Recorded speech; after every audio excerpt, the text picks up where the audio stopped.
Robinsons is kind of like Chicken Little if it had a touch more heart to it. But the downside is that it has the same problems as Chicken Little. Way too many jokes of way too many styles and way too many characters that don't have a whole lot of focus.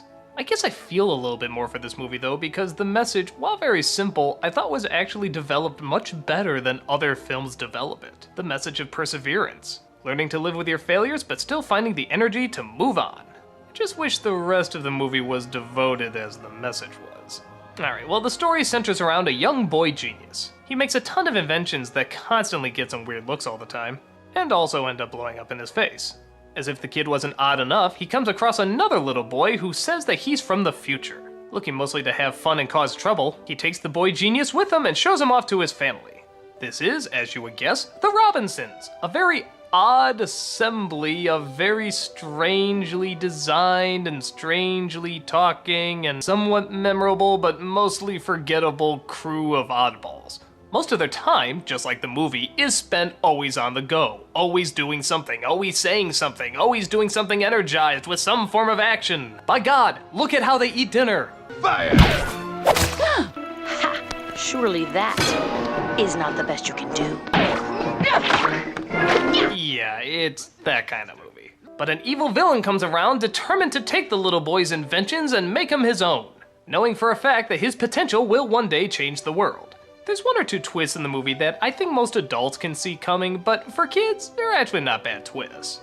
But some of them get really weird, like the actual relationship between the family and the boy genius is, well, when you really think about it, maybe a little too uncomfortable. Kind of Freudian when you get down to it. In another film, maybe they would dive more into this and the psychological ramifications, but it's Disney, it's a kid's movie, of course they're not gonna do that, they shouldn't have to do that.